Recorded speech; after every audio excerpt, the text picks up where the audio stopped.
नमस्कार, स्वागत है आपका TB22 न्यूज में और मैं हूं आपके साथ शालिनी। आइए बढ़ते हैं आज की मुख्य खबर की ओर। ಮುಖ್ಯಮಂತ್ರಿಗಳು ಉಪಮುಖ್ಯಮಂತ್ರಿಗಳು ಸಚಿವರುಗಳು ಎಲ್ಲರೂ ಕೂಡ ಒಂದೇದು ವೀರರಾಣಿ ಕಿತ್ತೂರು ಚೆನ್ನಮ್ಮನವರ ಮೂರ್ತಿ ಅನಾವರಣ ಹಾಗೂ ಕೇಂದ್ರ ಬಸ್ ನಿಲ್ದಾಣಕ್ಕೆ ವೀರರಾಣಿ ಕಿತ್ತೂರು ಚೆನ್ನಮ್ಮ ಬಸ್ ನಿಲ್ದಾಣ ನಾಮಕರಣ, ತದನಂತರ ಅದ್ರ ಜೊತೆಗೆ ಅನೇಕ ಕಾರ್ಯಕ್ರಮ ವೆಲೋಡ್ರೋಮು ಮತ್ತು ಇನ್ನಿತರ ಕಾರ್ಯಕ್ರಮಗಳನ್ನ ಕೂಡ ಇವತ್ತು ದಿವಸ ಸರ್ಕಾರಿ ಕಾರ್ಯಕ್ರಮಗಳನ್ನು ಕೂಡ ಹಮ್ಮಿಕೊಂಡಿದ್ದೀವಿ. ಅವೆಲ್ಲವನ್ನು ಕೂಡ ಅಲ್ಲಿ ಉದ್ಘಾಟನೆ ಮಾಡಿಕೊಂಡು ಮೂರ್ತಿ ಅನಾವರಿಸಿ ವೆಲೋಡ್ರೋಮ್ಗೆ ಹೋಗಿ ಬಂದು ಮುಂದೆ ದರ್ಬಾರ್ ಹೈಸ್ಕೂಲ್ನಲ್ಲಿ ಒಂದು ಬೃಹತ್ ಸಭೆಯನ್ನು ಇವತ್ತು ಮುಖ್ಯಮಂತ್ರಿಗಳು, ಉಪಮುಖ್ಯಮಂತ್ರಿಗಳು, ಸಚಿವರು, ಎಲ್ಲರೂ ಶಾಸಕರು ಎಲ್ಲರೂ ಕೂಡಿ ವೀರರಾಣಿ ಕಿತ್ತೂರು ಚೆನ್ನಮ್ಮನವರ ಅಭಿಮಾನಿಗಳು ಕೂಡ ಎಲ್ಲರೂ ಕೂಡ ಭಾಗವಹಿಸ್ತಾರೆ. ಎಲ್ಲರೂ ಕೂಡ ಅದರ ಕಾರ್ಯಕ್ರಮವನ್ನು ಒಂದು ವಿಜೃಂಭಣೆಯಿಂದ ಮಾಡ್ತಾ ಇದ್ದೀವಿ. ವೀರರಾಣಿ ಕಿತ್ತೂರು ಚೆನ್ನಮ್ಮನವರು ಇವತ್ತು ದೇಶದ ಸಲುವಾಗಿ ಬ್ರಿಟಿಷರ ವಿರುದ್ಧ ಹೋರಾಟ ಮಾಡಿದಂಥ ಒಬ್ಬ ದಿಟ್ಟ ನಮ್ಮ ಮಹಿಳೆ, ನಮ್ಮವರು. ಹೀಗಾಗಿ ಅವರ ಒಂದು ಮೂರ್ತಿ ಭಾಳ ದಿವಸದಿಂದ ಕಾರಣಾಂತರವಿದೆ. ಯಾಕಂದರೆ ಅಲ್ಲಿ ಇಕ್ಕಟ್ಟಿನ ಪರಿಸ್ಥಿತಿಯಲ್ಲಿ ಸರ್ಕಾರ ಇರೋದ್ರಿಂದ ಅನೇಕ ದಶಕಗಳು ನಡೆದಿತ್ತು. ಅಲ್ಲಿ ಅವರಿಗೆ ಬಸ್ ನಿಲ್ದಾಣದಲ್ಲಿ ಒಂದು ಜಾಗವನ್ನು ಕೊಡಿಸಿ ಇವತ್ತು ದಿವಸ ಅಲ್ಲಿ ಮೂರ್ತಿ ಪ್ರತಿಷ್ಠಾಪನೆ ಆಗಿದೆ. ಮತ್ತು ಆ ಬಸ್ ನಿಲ್ದಾಣಕ್ಕೆ ಅವರು ಮೂರ್ತಿ ಸ್ಥಾಪನೆ ಮಾಡಿದ್ಮೇಲೆ ಅವ್ರ ಹೆಸರಿಡೋದು ಯೋಗ್ಯ ಅಂತ ತಿಳ್ಕೊಂಡು ನಾನು ಒಂದು ದಿವಸ ಅದನ್ನು ಅವರ ಹೆಸರನ್ನು ಕೂಡ ನಮ್ಮ ಇವರು ಸಚಿವರಾದಂಥ ರಾಮಲಿಂಗಾರೆಡ್ಡಿ ಅವರಿಗೆ, ಮುಖ್ಯಮಂತ್ರಿಗಳಿಗೆ ಹೆಸರನ್ನು ಕೂಡ ನಾವು ತುಂಬಿಸಿಟ್ಟಿದ್ದೀವಿ. ವೆಲೋಡ್ರೋಮ್ ದಿವಸ ಭಾಳ ದಿವಸದ ಕನಸು, ಅವತ್ತು ದಿವಸ ಅನೇಕ ದಶಕದ ಕನಸು. ವೆಲೋಡ್ರೋಮ್ ನಮ್ಮಲ್ಲಿ ವಿಜಯಪುರ, ಜಮಖಂಡಿ, ಬಾಗಲಕೋಟೆ ಮತ್ತು ಚಿಕ್ಕೋಡಿ ಈ ಭಾಗದಲ್ಲಿ ಸೈಕ್ಲಿಸ್ಟ್ ಇವತ್ತು ದಿವಸ ಅಂತಾರಾಷ್ಟ್ರೀಯ ಮಟ್ಟದಲ್ಲಿ, ರಾಷ್ಟ್ರೀಯ ಮಟ್ಟದಲ್ಲಿ ಇವತ್ತು ತಮ್ಮ ಸಾಧನೆಯನ್ನು ಮಾಡಿದ್ದಾರೆ. ಅವರಿಗೆ ಅದು ಅನುಕೂಲ ಆಗೋ ರೀತಿಯಲ್ಲಿ ಅದು ಒಂದು ಉದ್ಘಾಟನೆ ಆಗ್ತದೆ. ಇನ್ನೂ ಅನೇಕ ಕಾರ್ಯಕ್ರಮಗಳಿದ್ದಾವೆ, ಅವನ್ನು ಕೂಡ ಉದ್ಘಾಟನೆಯನ್ನು ದಿವಸ ಮುಖ್ಯಮಂತ್ರಿಗಳು, ಸಚಿವರು.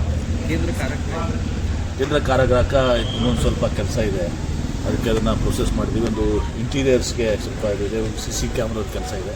ಇನ್ನೊಂದು 15 ಕೋಟಿ ರೂಪಾಯಿ ಅದಕ್ಕೆ ಬೇಕಾಗ್ತದೆ. ಅದನ್ನು ಕೂಡ ನಾನೇ ಗೃಹ ಮಂತ್ರಿ ಇದ್ದಾಗ ಅದನ್ನು 100 ಕೋಟಿ ರೂಪಾಯಿ ದಿವಸ ಕೊಟ್ಟು ಅದನ್ನು ಕಾರ್ಯಗ್ರಹಕ್ಕೆ ನಮ್ಮ ಹಳೆ ಕಾರ್ಯಗ್ರಹ ಅಂತೇಳಿ ಅದನ್ನು ಮಾಡಿಸಿದೆ.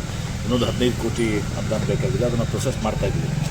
ಅದನ್ನೊಂದು ಮತ್ತು ಮೈಸೂರು ಸ್ಯಾಡಲ್ ಸೋಪ್ ಒಂದು ಅದು ಕೂಡ ಏನೋ ಪ್ರಗತಿಯಲ್ಲಿದೆ. ಇನ್ನೂ 3-4 ನೆಕ್ಸ್ಟ್ ಹಂತದಲ್ಲಿ ಮಾಡ್ತೀವಿ.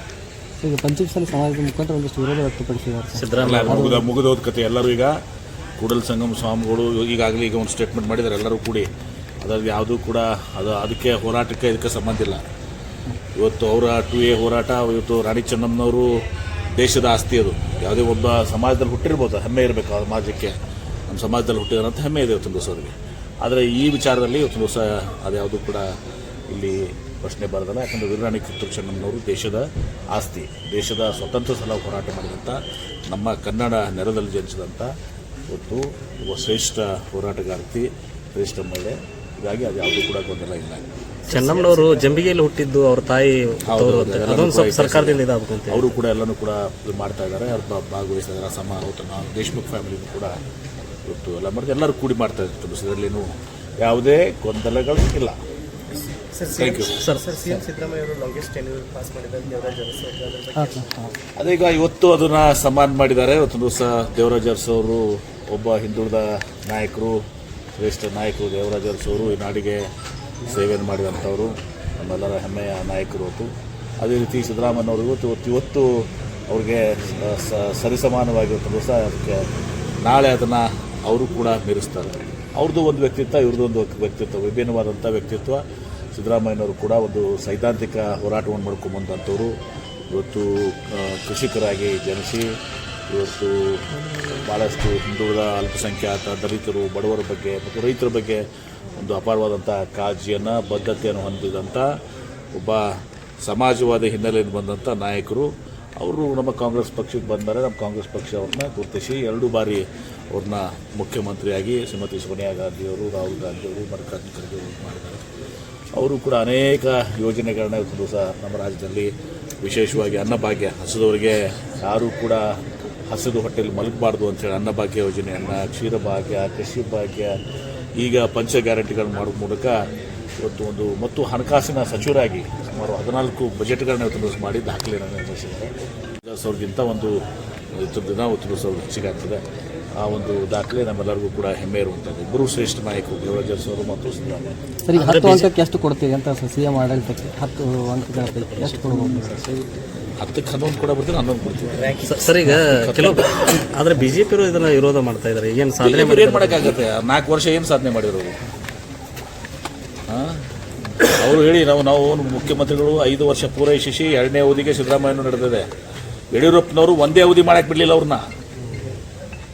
ಪಾಪ ಯಡಿಯೂರಪ್ಪನವ್ರನ್ನ ಒಂದು ಅವಧಿನೂ ಕೂಡ ಪೂರ್ತಿ ಮಾಡಿಕೊಡಲಿಲ್ಲ. 2 ಸಲ ಅವ್ರನ್ನ ಅವಧಿಕ್ಕಿಂತ ಮುಂಚಿತವಾಗಿ ತೆಗೆದುಹಾಕಿದ್ರು. ಅದನ್ನು ಕೇಳ್ರಿ BJP ಅವ್ರಿಗೆ. ನಿಮ್ಮ ಸಾಧನೆ ಏನಂದ್ರೆ ಯಡಿಯೂರಪ್ಪನ ಪೂರ್ಣಾವಧಿ ಟರ್ಮ್ ಮಾಡಿಸ್ಲಾರ್ದಂಥದ್ದು ನಿಮ್ಮ ಸಾಧನೆ. ಕರೆಕ್ಟಾ ಇಲ್ಲೋ? ಸರಿ, ಥ್ಯಾಂಕ್ ಯು ಸರ್.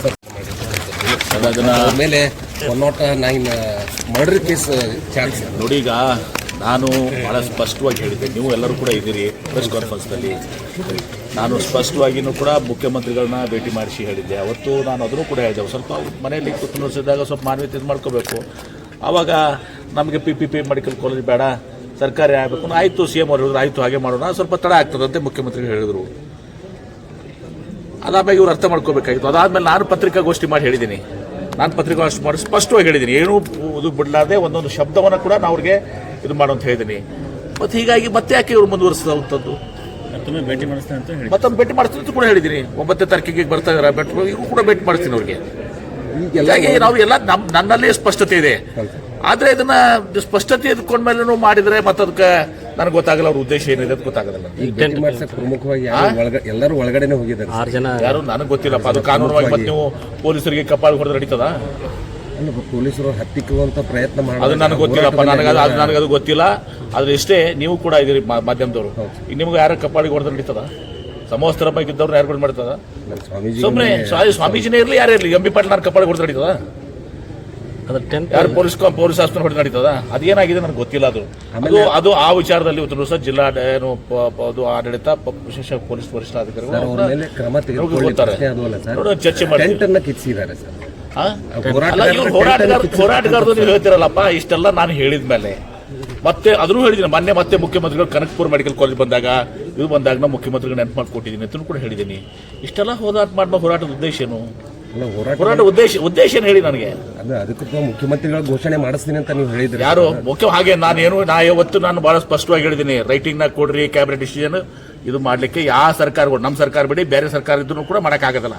ದಿವಸ 1,000 ಸ್ಟ್ರೈಕ್ ಆಗ್ತಾವ ರಾಜ್ಯದಲ್ಲಿ. ಎಲ್ಲರಿಗೂ ನೀವು ಬರೆದು ಕೊಡ್ತೀರಾ? ಲಿಖಿತವಾಗಿ ಕೊಡ್ತೀರಾ? They are misguided people. ಆದ್ರೆ ಈಗೂ ಕೂಡ ಹೇಳ್ತೀರಿ ನನಗೆ ಅವ್ರ ಬಗ್ಗೆ, ನಾನು ಹೋರಾಟಗಾರ ಬಗ್ಗೆ ನಾನು ಗೌರವ ಹೊಂದಿದ್ದೀನಿ. ಈಗೂ ಕೂಡ ಹೇಳ್ತೀರಿ, ಮುಖ್ಯಮಂತ್ರಿಗಳು ಬರ್ತಾರೆ 9ನೇ ತಾರೀಕಿಗೆ. ಮುಖ್ಯಮಂತ್ರಿಗಳು ಬಂದಾಗ ಒಂದು 10-12 ಮುಖಂಡರು ಯಾರಿದಾರ ಅವ್ರನ್ನ ಭೇಟಿ ಮಾಡಿಸುವಂಥದ್ದು ಮಾಡ್ತೀವಿ. ಮಾಡಿಸಿ ಮುಖ್ಯಮಂತ್ರಿಗಳು ನಮ್ಗೆ ಹೇಳಿಸ್ತೀವಿ. ಆದರೆ ನೀವು ರೈಟಿಂಗ್ನಾಗ ಕೊಡ್ರಿ, ಕ್ಯಾಬಿನೆಟ್ ಡಿಸಿಷನ್ ಮಾಡ್ರಿ, ಈಗೂ ಆಗೋದಿಲ್ಲ, ಮುಂದೂ ಆಗೋದಿಲ್ಲ. ಮಾಡಿಸುವಂತ ಹೇಳಿದ ಮೇಲೆ ವಿಶ್ವಾಸ ಇರ್ಬೇಕು, ನಂಬಿಕೆ ಇರ್ಬೇಕಾಗ್ತದೆ. ಮುಖ್ಯಮಂತ್ರಿ ಘೋಷಣೆ ಆಗ್ತದೆ ಅಂತ ಮುಖ್ಯಮಂತ್ರಿಗಳು ಹೇಳ್ತಾರೆ, ಇಲ್ಲಪ್ಪ ನಾವು PPP ಮಾಡಲ್ಲ, ಸರ್ಕಾರ ಮಾಡ್ತೀವಿ, ಹಣಕಾಸಿನ ಲಭ್ಯತೆ ನೋಡ್ಕೊಂಡು ನಾವು ಮಾಡ್ತೀವಿ ಅಂತ ಆಯ್ತಲ್ಲ. ಅವ್ರ ಮೇಲೆ ಪ್ರಕರಣ ದಾಖಲಾಗಿದೆ. ಅದನ್ನ ನೋಡಿ ಕೋರ್ಟ್ ಇದು ನನ್ನ SP ಜೊತೆ ಮಾತನಾಡ್ತೇನೆ. ಇವತ್ತು ನನಗೆ ಪ್ರೊಸೆಸ್ ಇರ್ತದೆ, ಮೋಸ್ಟ್ಲಿ ಕಾನೂನಾತ್ಮಕ ಪ್ರೊಸೆಸ್ ಇರ್ತದೆ. ಆ ಪ್ರೊಸೆಸ್ನಲ್ಲಿ ಇವತ್ತು ಸಹ ಅವ್ರಿಗೂ ಕೂಡ ಏನು ಸಹಾಯ ಮಾಡೋದು ಮಾಡೋಣ. ಅಲ್ಲಿ ಅವರು ಕೂಡ ಯಾರು ಕಪಾಳ ಹೊಡೆದಿದಾರಲ್ಲ ಅವರು ಕೂಡ ಕ್ಷಮೆ ಕೇಳಬೇಕಾಗ್ತದೆ ಅವರ ಅಧಿಕಾರಿಗೆ. ಈಗ ಸಮವಸ್ತ್ರದ ಮೇಲೆ ಕೈ ಮಾಡೋದು ಬಹಳ ದೊಡ್ಡ ಅಪರಾಧ. ಅದನ್ನ ಕೂಡ MB ಪಾಟೀಲ್ ಮಾಡಿದ್ರು ಕೂಡ ತಪ್ಪೇ. इतना ही, फिर होगी आपसे मुलाकात. तब तक नमस्कार और देखते रहिए TB22 न्यूज. ऐसे ही लेटेस्ट अपडेट पाने के लिए हमारे चैनल को सब्सक्राइब करें और तुरंत नोटिफिकेशन पाने के लिए बेल आइकन दबाना ना भूलें. यदि आप हमें फेसबुक या इंस्टा के माध्यम से देख रहे हैं तो हमारे पेज को फॉलो जरूर करें. धन्यवाद.